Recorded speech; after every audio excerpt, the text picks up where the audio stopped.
baby that I'm currently pregnant with is in the same womb that I was in when I was a baby. In January, Kirsty Bryant became the first Australian to receive a uterus transplant. The uterus donor?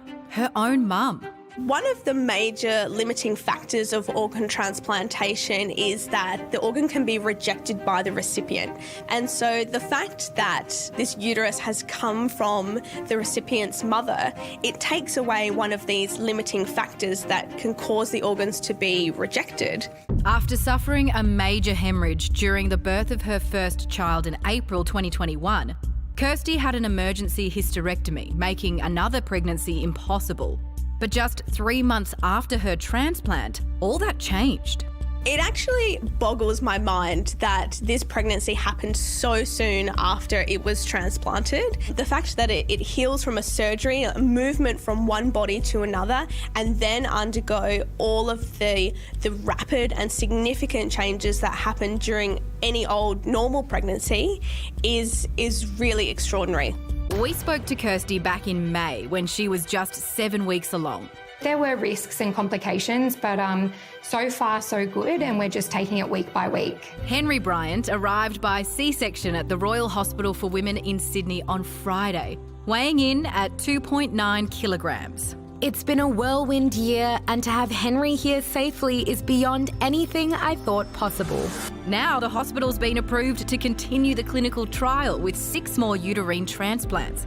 And since Kirsty's surgery, another successful recipient has already fallen pregnant. There's so many miraculous things that happen in medicine. To have a successful transplantation, a successful pregnancy, and then a successful live birth with a healthy baby at the end is just amazing. Well, Dr. Rebecca Deans is the lead surgeon behind the trial. Doctor, congratulations. Obviously an amazing feat. How are the mother and baby doing? Oh, they're doing really well. They're both really healthy and preparing for discharge, actually.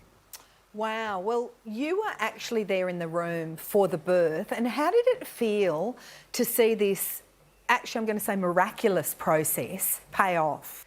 It was wonderful. It was such a lovely feeling to get to that point after many, many years in the making, then having the transplant in January, seeing her through her pregnancy, and then finally to see that baby born. It was, I must admit, relief was probably my first emotion, and then just absolute joy. Dr. Deans, this is obviously amazing, but it's also mind-boggling. There are some parts that I can't quite wrap my head around. Can you explain how this actually works?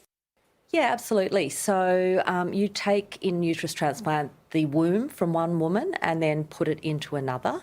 It's typically for women who are born without a uterus or who've lost their uterus. You need to take more than just the uterus. You need to take the blood vessels as well, because that's the way we attach the uterus to the new recipient.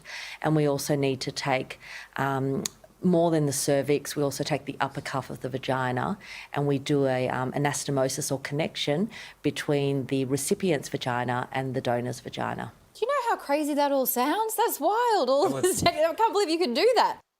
I know, it does sound pretty amazing when you say it out loud, I must admit. It sounds like an extraordinary gift of mother love for Kirsty's mum to give those parts of her body to her daughter.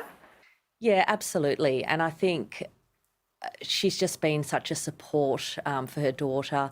When you speak to her mother, she said that when Kirsty had her hysterectomy, she just felt so helpless being in the hospital, and she remembers thinking, if there was something I could do, I would do it, and I can't do anything. I just have to watch her be unwell and get through this.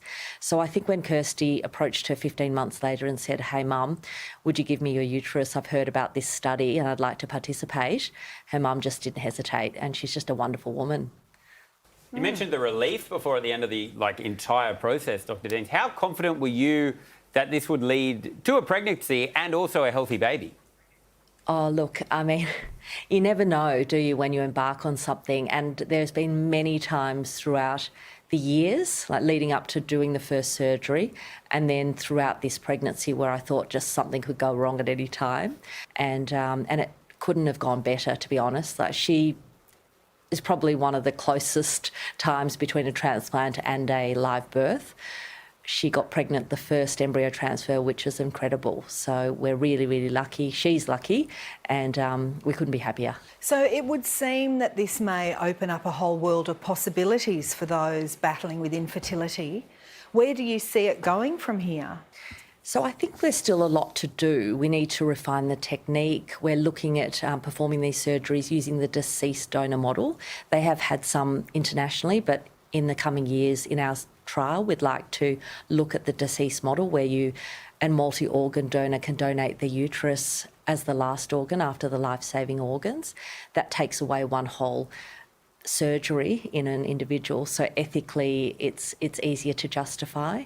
And then hopefully once we finish our research protocol, so we have approval to do 6 of these, we hope to see whether the government would fund this for Australian women to achieve pregnancy and a live birth. Doctor, really fascinating hearing this story. Thanks so much for your time tonight. Absolute pleasure. Thanks for having me. So incredible. Amazing. Oh my Unbelievable. God. It's hard.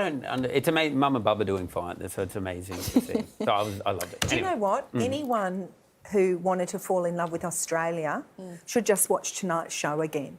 Oh, yes. There's so You know much what to I love, mean? yeah. Like extraordinary people. And we're talking about the guests. Yes. Yeah, I agree. Hamish, clearly. Yeah. We've